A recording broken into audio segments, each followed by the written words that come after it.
नमस्कार फ्रेंड्स, मैं महक सरबल्ली आप सभी का आपके इस लर्न टू लीड ट्यूटोरियल्स में एक बार फिर से स्वागत करती हूँ।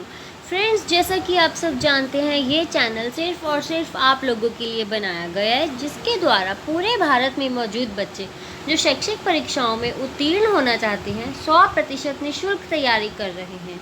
ठीक है फ्रेंड्स, इस चैनल में हम आपको UGC, NET, JRF, CTET, PTET, KVS, NVS, MEd, BEd और इससे संबंधित सभी परीक्षाओं की तैयारी जो है वो करवा रहे हैं।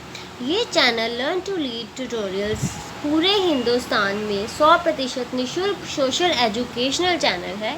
इसका ज़्यादा से ज़्यादा फ़ायदा उठाइए फ्रेंड्स। इसको लाइक सब्सक्राइब ज़रूर कीजिए और हमारे डेली के अपडेट्स पाने के लिए इसका बेल बटन ज़रूर दबा दीजिए। और एक बात फ्रेंड्स, और भी लोगों तक पहुंचाने के लिए जितना ज़्यादा हो सके आप इसको शेयर कीजिए। और मैं आपको एक और बात क्लियर कर दूं, इसमें हम आपको पेपर 1 पेपर 2 दोनों की ही तैयारी करवा रहे हैं। तो हमारे बेल बटन को ज़रूर दबाइए ताकि आपको हमारी पेपर 1 की भी डेली की अपडेट्स जो हैं वो मिलती रहे। तो यहाँ पे जो इस टाइम हम कर रहे हैं वो है UGC, NET, JRF, CTET, PTET Hindi paper 2 की तैयारी। तो फ्रेंड्स, जैसा कि आप सब जानते हैं कि जब हम पूरे वीकेंड में जो पढ़ते हैं, उस पूरे वीक में जो पढ़ते हैं उससे रिलेटेड क्वेश्चंस जो हैं वो हम वीकेंड में डिस्कस करते हैं।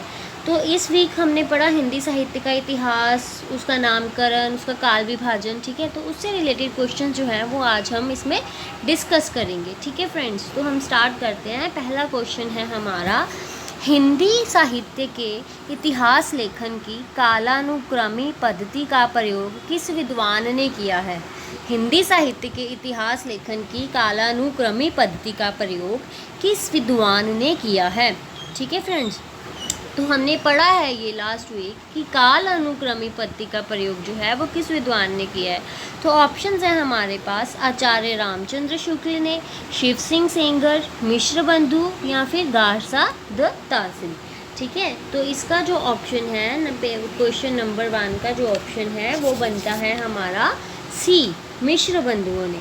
ठीक है, जो कालानुक्रम पद्धति का प्रयोग है वो मिश्र बंधुओं ने अपने काल जो उसने किया है उसके अंतर्गत उसने किया है। ठीक है फ्रेंड्स, तो अब हम बात करते हैं क्वेश्चन नंबर 2। हिंदी साहित्य के इतिहास लेखन की परंपरा का सूत्रपात किसके द्वारा माना जाता है? हिंदी साहित्य के इतिहास लेखन की परंपरा का सूत्रपात किस विद्वान के द्वारा माना जाता है? ठीक है, तो सूत्रपात किस विद्वान के द्वारा माना जाता है फ्रेंड्स? ऑप्शंस हैं Garcin de Tassy, Shiv Singh Sengar, George Grierson और मिश्र बंधु। ठीक है, तो इसका क्या आंसर आएगा? गारसा द तासी। जो हिंदी साहित्य के इतिहास लेखन की परंपरा का सूत्रपात है वो है गारसा द तासी के द्वारा माना जाता है। अब क्वेश्चन नंबर 3, हिंदी साहित्य के इतिहास की नींव का पत्थर किस ग्रंथ को माना गया है? हिंदी साहित्य के इतिहास की नींव का पत्थर जो है वो किस इतिहास को माना गया है? तो आप बताएं फ्रेंड्स, किस इतिहास को माना गया है? इस्तवार द ला लिटरेचर एंजुए हिंदुस्तानी, the modern vernacular literature of Hindustan, Shiv Singh Saroj या फिर मिश्र बंधु विनोद।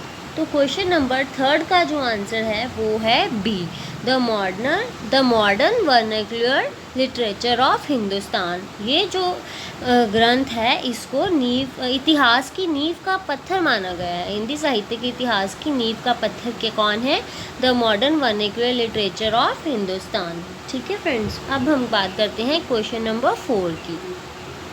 निम्नलिखित में से किस लेखक ने हिंदी साहित्य के इतिहास लेखन में सबसे पहले कालानुक्रमानुसार वर्गीकरण, प्रवृत्ति, निरूपण और मूल्यांकन किया था? ठीक है, निम्नलिखित में से किस लेखक ने हिंदी साहित्य के इतिहास लेखन में सबसे पहले कालक्रमानुसार वर्गीकरण, प्रवृत्ति, निरूपण और मूल्यांकन किया था? तो फ्रेंड्स, ऑप्शन है Garcin de Tassy, doctor Grierson, Shiv Singh Sengar और रामचंद्र शुक्ल। तो 4th का जो ऑप्शन है वो सही होएगा बी, 4th का ऑप्शन बी, डॉक्टर ग्रियर्सन ने। ठीक है फ्रेंड्स, अब हम बात करते हैं क्वेश्चन नंबर 5 की। वो है, हिंदी साहित्य के इतिहास का प्रस्थान बिंदु किस ग्रंथ को कहा गया है? हिंदी साहित्य के इतिहास का प्रस्थान बिंदु किस साहित्य को कहा गया है? शिव सिंह सरोज, मिश्र बंधु Vinod, the modern vernacular literature of Hindustan, या फिर हिंदी साहित्य का इतिहास रामचंद्र शुक्ल। तो जो फिफ्थ का आंसर है वो है डी, हिंदी साहित्य का इतिहास रामचंद्र शुक्ल। अब हम बात करते हैं क्वेश्चन नंबर 6 की। डॉक्टर ग्रियर्सन ने अपने इतिहास ग्रंथ the modern vernacular literature of Hindustan के लेखन में सबसे अधिक सहायता किस ग्रंथ से प्राप्त की? डॉक्टर ग्रियर्सन ने अपने इतिहास ग्रंथ the modern vernacular literature of Hindustan के लेखन में सबसे अधिक सहायता किस ग्रंथ से प्राप्त की? ठीक है, कौन कौन से ग्रंथ हैं? मिश्र बंधु विनोद, शिव सिंह सरोज, इस्तवार दलाल तेरा त्यूर एंजुए हिंदुस्तानी, या फिर तजरिकाए शौराए हिंदी। ठीक है, तो 6 का जो आंसर है वो है बी। डॉक्टर ग्रियर्सन ने अपने इतिहास ग्रंथ the modern vernacular literature of Hindustan के लेखन में सबसे अधिक सहायता जो है वो शिव सिंह सरोज ग्रंथ से प्राप्त की। 6 का आंसर है बी। अब हम बात करते हैं क्वेश्चन नंबर 7 की। The modern vernacular literature of Hindustan Hindi के अध्ययनकर्ताओं की दृष्टि का केंद्र बिंदु नहीं बन सका, क्यों नहीं बन सका? जो modern vernacular literature of Hindustan है वो हिंदी के अध्ययनकर्ताओं की दृष्टि का केंद्र बिंदु नहीं बन सका। क्यों नहीं बन सका? क्योंकि इसमें साहित्य के विकास क्रम का उचित निर्धारण नहीं किया गया है। ये ग्रंथ शिव सिंह सरोज के आधार पर लिखा गया है। इसमें व्याकरण संबंधी अशुद्धियाँ पर्याप्त मात्रा में है। ये अंग्रेजी भाषा में लिखा गया है। ठीक है, तो 7th का ऑप्शन है डी। ये जो modern vernacular literature of Hindustan है ये अंग्रेजी भाषा में लिखा गया है, इसलिए अध्ययनकर्ताओं की दृष्टि का केंद्र बिंदु नहीं बन सका। 7th का ऑप्शन है डी। अब हम 8th क्वेश्चन की बात करते हैं। आचार्य रामचंद्र शुक्ल का हिंदी साहित्य का इतिहास नामक ग्रंथ सर्वप्रथम किस रूप में प्रकाशित हुआ? आचार्य रामचंद्र शुक्ल का हिंदी साहित्य का इतिहास नामक ग्रंथ सर्वप्रथम किस रूप में प्रकाशित हुआ? हिंदी शब्द सागर की प्रस्तावना, हिंदी साहित्य का विकास, या फिर हिंदी का समीक्षात्मक ग्रंथ। तो 8th का आंसर है ए, हिंदी शब्द सागर। आचार्य रामचंद्र शुक्ल की हिंदी साहित्य का इतिहास नामक ग्रंथ सर्वप्रथम हिंदी शब्द सागर के रूप में प्रकाशित हुआ। Question number 9। हिंदी साहित्य के इतिहास लेखन में आचार्य रामचंद्र शुक्ल का प्रथम क्रांतिकारी कदम किसे माना गया? हिंदी साहित्य के इतिहास लेखन में आचार्य रामचंद्र शुक्ल का प्रथम क्रांतिकारी कदम किसे माना गया? प्रवृत्ति विशेष के अनुरूप नामकरण का प्रयास, ग्रंथों की प्रसिद्धि को महत्व देना, आदिकाल को वीरगाथा काल नाम देना, अपभ्रंश साहित्य को हिंदी से अलग मानकर उसे पूर्व पीठिका के रूप में प्रस्तुत करना। तो जो 9th का ऑप्शन है वो है डी सही। अपभ्रंश साहित्य को हिंदी से अलग मानकर उसे पूर्व पीठिका के रूप में प्रस्तुत करना, इसी कारण जो है वो हिंदी साहित्य के इतिहास लेखन में आचार्य रामचंद्र शुक्ल का प्रथम क्रांतिकारी कदम इसे ही माना गया है। Question number 10। जनता की चित्तवृत्ति को काल विभाजन का आधार बनाने वाले आचार्य कौन से हैं? जनता की चित्तवृत्ति को काल विभाजन का आधार बनाने वाले आचार्य कौन से हैं? हजारी प्रसाद द्विवेदी, जॉर्ज ग्रियर्सन, रामचंद्र शुक्ल, या फिर मिश्र बंधु। ठीक है, तो जो 10th का आंसर है वो है सी, रामचंद्र शुक्ल। जनता की चित्तवृत्ति को काल विभाजन का आधार बनाने वाले आचार्य रामचंद्र शुक्ल हैं। अब हम बात करते हैं क्वेश्चन नंबर 11 की। आचार्य रामचंद्र शुक्ल ने आदिकाल के तृतीय प्रकरण में किसका विवेचन किया है? आचार्य रामचंद्र शुक्ल ने आदिकाल के तृतीय प्रकरण में किसका विवेचन किया है? भक्ति काव्य का, रीति काव्य का, वीरगाथा काव्य का, या फिर आधुनिक काव्य का? तो 11th का ऑप्शन है सी, वीरगाथा काव्य का उन्होंने विवेचन किया है आचार्य रामचंद्र शुक्ल ने आदिकाल के तृतीय प्रकरण में। ठीक है, तो अब हम क्वेश्चन नंबर 12 पे आते हैं। निम्नलिखित में से किसे आचार्य रामचंद्र शुक्ल ने सांप्रदायिक कहकर साहित्य के क्षेत्र में से बाहर रखा है?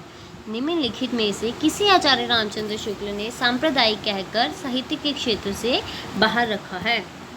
दरबारी काव्य, आरंभिक मुस्लिम काव्य, सूफी काव्य, सिद्ध और नाथ साहित्य। तो आचार्य रामचंद्र शुक्ल ने सांप्रदायिक कहकर साहित्य के क्षेत्र से बाहर सिद्ध और नाथ साहित्य को रखा है। ठीक है, 12th का ऑप्शन सही जो है वो है डी। अब हम क्वेश्चन नंबर 13 पे आते हैं। हिंदी साहित्य इतिहास का वह प्रमुख ग्रंथ जो अभी तक अधूरा है। हिंदी साहित्य इतिहास का वह प्रमुख ग्रंथ जो अभी तक अधूरा है वो कौन सा है? हिंदी साहित्य का आलोचनात्मक इतिहास डॉक्टर रामकुमार वर्मा, हिंदी साहित्य का दूसरा इतिहास बच्चन सिंह, हिंदी साहित्य का समीक्षात्मक इतिहास प्रोफेसर वासुदेव सिंह, हिंदी साहित्य का आधा इतिहास सुमन राजे। तो जो 13 का आंसर सही है वो है हिंदी साहित्य का आलोचनात्मक इतिहास डॉक्टर रामकुमार वर्मा। हिंदी साहित्य का आलोचनात्मक इतिहास डॉक्टर रामकुमार वर्मा, 13 का ऑप्शन ए जो है वो सही है। अब हम बात करते हैं 14 की। आचार्य रामचंद्र शुक्ल ने आचार्य रामचंद्र शुक्ल के इतिहास की रिक्तियों को भरते हुए उसमें सुधार कर नए तथ्य उजागर करने वाले पहले विद्वान थे। प्रेमदास, राम प्रसाद द्विवेदी, हजारी प्रसाद द्विवेदी या फिर बाबू गुलाब राय। तो 14th का जो आंसर है वो है सी, हजारी प्रसाद द्विवेदी। आचार्य रामचंद्र शुक्ल के इतिहास की रिक्तियों को भरते हुए उसमें सुधार कर नए तथ्य उजागर करने वाले पहले विद्वान हजारी प्रसाद द्विवेदी थे। Question number 15। हिंदी साहित्य का सर्वाधिक व्यवस्थित और लोकप्रिय इतिहास ग्रंथ कौन सा है? ठीक है, तो हिंदी साहित्य का आलोचनात्मक इतिहास रामकुमार वर्मा, हिंदी साहित्य का आधा इतिहास सुमन राजे, हिंदी भाषा और साहित्य का विकास हरिओद, हिंदी साहित्य का इतिहास आचार्य रामचंद्र शुक्ल। तो 15 का जो सही ऑप्शन है वो है डी, हिंदी साहित्य का इतिहास रामचंद्र शुक्ल। अब हम बात करते हैं क्वेश्चन नंबर 16 की। पंडित हजारी प्रसाद द्विवेदी ने भक्ति साहित्य से वास्तविक हिंदी साहित्य का आरंभ माना है। पंडित हजारी प्रसाद द्विवेदी ने भक्ति साहित्य से वास्तविक हिंदी साहित्य का आरंभ माना है। क्यों? क्योंकि आदिकाल से लेकर भक्ति काल तक की रचनाएं पुरानी हिंदी में मिलती हैं। बी, आदिकालीन हिंदी उलट बांसी शैली के कारण दुरूह है। सी, पुरानी हिंदी में ब्राह्मणों के कर्मकांड एवं वर्णाश्रम व्यवस्था पर तीव्र प्रहार किया गया है। डी, अपभ्रंशाभास हिंदी भक्ति काल तक आते आते काव्य भाषा के रूप में स्थापित हो जाती है और हिंदी का स्वरूप स्पष्ट हो जाता है। तो 16 का जो सही ऑप्शन है वो है डी। क्यों? पंडित हजारी प्रसाद द्विवेदी ने भक्ति साहित्य के वास्तविक हिंदी साहित्य का आरंभ माना है क्योंकि अपभ्रंशाभास हिंदी भक्ति काल तक आते आते काव्य भाषा के रूप में स्थापित हो जाती है और हिंदी का स्वरूप स्पष्ट हो जाता है। ठीक है फ्रेंड्स, अब हम बात करते हैं क्वेश्चन नंबर 17 की। कवियों की तुलना में काव्यगत विशेषताओं को प्रमुखता देने वाले पहले इतिहास का नाम है। कवियों की तुलना में काव्यगत विशेषताओं को प्रमुखता देने वाले पहले इतिहास का नाम है Shiv Singh Saroj, the modern vernacular literature of Hindustan, Hindi साहित्य का इतिहास, a history of Hindi literature. तो 17 का जो ऑप्शन है वो सी, हिंदी साहित्य का इतिहास। ठीक है, ये इसका सही उत्तर है। अब क्वेश्चन नंबर 18 की बात करते हैं। निम्नलिखित में किसने अपने इतिहास ग्रंथ में साहित्य के विकास के साथ साथ संवेदना के विकास को रेखांकित किया? निम्नलिखित में से किसने अपने ऐतिहासिक ग्रंथ में साहित्य के विकास के साथ साथ संवेदना के विकास को रेखांकित किया है? राहुल संस्कृत्यायन, वासुदेव सिंह, डॉक्टर रामस्वरूप चतुर्वेदी या फिर गणपति चंद्र गुप्त। तो जो 18 का सही ऑप्शन है वो है सी, डॉक्टर रामस्वरूप चतुर्वेदी। अब हम 19 पे आते हैं। किस साहित्य ऐतिहासिक ग्रंथ को आधुनिक साहित्य संपत्ति का बीजक कहा गया है? हिंदी का संक्षिप्त इतिहास रामनरेश त्रिपाठी, आधुनिक हिंदी साहित्य का विकास श्री कृष्णलाल, हिंदी साहित्य और संवेदना का विकास डॉक्टर रामस्वरूप चतुर्वेदी, हिंदी पुस्तक साहित्य माता प्रसाद गुप्त। तो जो 19 का ऑप्शन है वो है डी सही, हिंदी पुस्तक साहित्य माता प्रसाद गुप्त जो है वो साहित्य ऐतिहासिक ग्रंथ को आधुनिक साहित्यिक संपत्ति का बीजक कहा गया है। अब हम बात करते हैं क्वेश्चन नंबर 20 की। हिंदी साहित्य के इतिहास ग्रंथों और उनके लेखकों के संबंध में निम्नलिखित में से कौन सा एक सुमेलित नहीं है? हिंदी साहित्य के इतिहास ग्रंथों और उनके लेखकों के संबंध में निम्नलिखित में से कौन सा एक सुमेलित नहीं है? रीतिकाव्य की भूमिका डॉक्टर नगेंद्र, हिंदी काव्य संग्रह पंडित महेशदत्त शुक्ल, हिंदी भाषा एवं साहित्य बाबू श्याम सुंदर दास, हिंदी साहित्य एवं संवेदना का विकास हजारी प्रसाद द्विवेदी। तो ये 4 ऑप्शंस हैं, इनमें से जो 20th का डी ऑप्शन है वो सही है। हिंदी साहित्य के इतिहास ग्रंथों और उनके लेखकों के संबंध में निम्नलिखित में से जो हिंदी साहित्य एवं संवेदना का विकास हजारी प्रसाद द्विवेदी है वो सुमेलित नहीं है। अब हम बात करते हैं 21 की। हिंदी साहित्य के इतिहास ग्रंथों में हिंदी कवियों का प्रथम वृत्त संग्रहकार माना गया है Garcin de Tassy, Shiv Singh Sengar, George Grierson या फिर हजारी प्रसाद द्विवेदी। तो इसमें जो है हिंदी साहित्य के इतिहास ग्रंथों में हिंदी कवियों का प्रथम वृत्त संग्रहकार जो है वो जॉर्ज ग्रियर्सन को माना गया है। 21 का सी ऑप्शन राइट है। अब हम बात करते हैं क्वेश्चन नंबर 22 की। हिंदी साहित्य के इतिहास के काल विभाजन का सर्वप्रमुख आधार क्या है? हिंदी साहित्य के काल विभाजन का सर्वप्रमुख आधार क्या है? काव्यगत जनजीवन, प्रवृत्ति विशेष का प्रेरणा स्रोत, ग्रंथों की संख्या या फिर कवियों की संख्या। तो 22 का जो सही ऑप्शन है वो है बी, प्रवृत्ति विशेष का प्रेरणा स्रोत। अब हम बात करते हैं क्वेश्चन नंबर 23 की। हिंदी साहित्य के इतिहास ग्रंथ की परंपरा में काल विभाजन का सर्वप्रथम प्रयास किसने किया था? हिंदी साहित्य के इतिहास ग्रंथ की परंपरा में काल विभाजन का सर्वप्रथम प्रयास किसने किया था? मिश्र बंधु, आचार्य रामचंद्र शुक्ल, जॉर्ज ग्रियर्सन या फिर शिव सिंह सेंगर ने।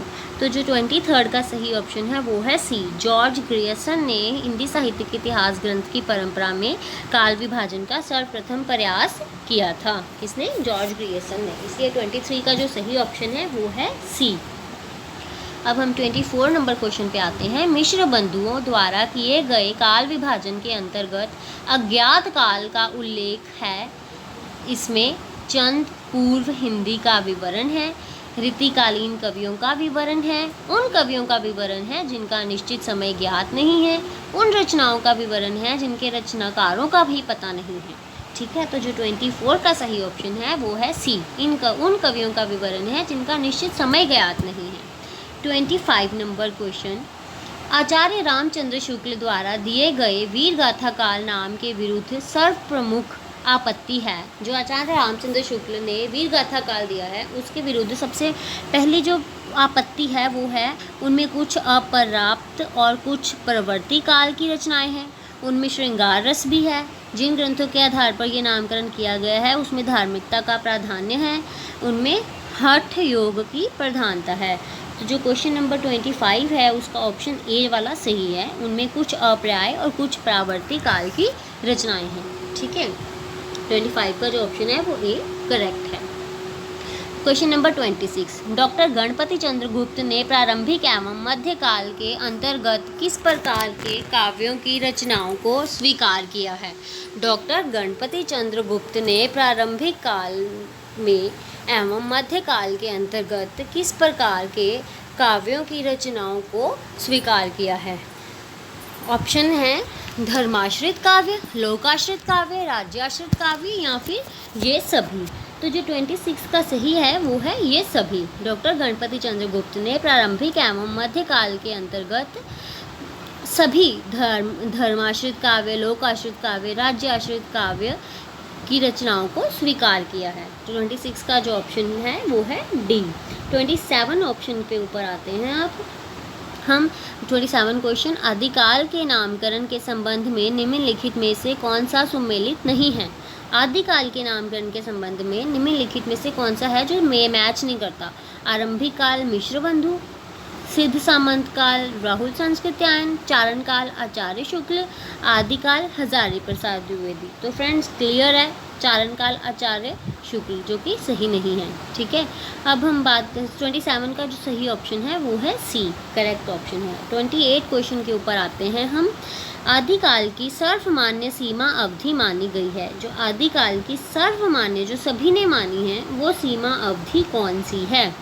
1000 ईस्वी से 1200 ईस्वी, 1000 ईस्वी से 1150 ईस्वी, 1000 ईस्वी से 1350 ईस्वी, या फिर 1000 ईस्वी से 1500 ईस्वी। तो जो सर्वमान्य सीमा अवधि मानी गई है आदिकाल की, वो है ऑप्शन सी, 28 का ऑप्शन सी, 1000 ईस्वी से 1350 ईस्वी, जो सभी ने ही मानी है। 28 का ऑप्शन सी जो है वो करेक्ट है। अब हम बात करते हैं क्वेश्चन नंबर 29 की। इतिहास दर्शन का संबंध ना तो अपने आप में अतीत से होता है और ना ही अतीत के बारे में इतिहासकार के विचारों से, बल्कि उसका संबंध इन दोनों के पारस्परिक संबंध से होता है। उपयुक्त कथन किस इतिहासकार का है? कॉलिंगवुड का, हीगल का, विको का, या फिर मार्क्स का? ठीक है, तो 29 का जो ऑप्शन है वो है ए, सही, कॉलिंगवुड का। जो इतिहास दर्शन का संबंध ना तो अपने आप से होता है और ना ही अतीत के बारे में इतिहासकार के विचारों से, बल्कि उसका संबंध इन दोनों के पारस्परिक संबंध से होता है। ये किसने कहा है? किस इतिहासकार का कथन है? कॉलिंगवुड का। ठीक है, अब हम बात करते हैं क्वेश्चन नंबर 30 की। साहित्य का इतिहास जनता की चित्तवृत्ति का इतिहास है, ये कथन किसने कहा है? साहित्य का इतिहास जनता की चित्तवृत्ति का इतिहास है, ये कथन किसने कहा है? डॉक्टर राम कुमार वर्मा ने, आचार्य रामचंद्र शुक्ल ने, हजारी प्रसाद द्विवेदी ने, या फिर महावीर प्रसाद द्विवेदी ने? तो जो 30 का ऑप्शन है वो है बी, सही। ठीक है, आचार्य रामचंद्र शुक्ल ने कहा है कि साहित्य का इतिहास जनता की चित्तवृत्ति का इतिहास है, ये आचार्य रामचंद्र शुक्ल ने कहा है। ठीक है फ्रेंड्स, तो फ्रेंड्स यहाँ पे हम हिंदी साहित्य के इतिहास के नामकरण और उसके काल विभाजन से रिलेटेड जितने भी क्वेश्चंस थे वो हमने आज उसको थोड़े बहुत ही डिस्कस किए हैं। आप इनको देखिए, समझिए, पढ़िए। ठीक है friends, thank you for watching our video. Please like, share and subscribe our video. Thank you so much.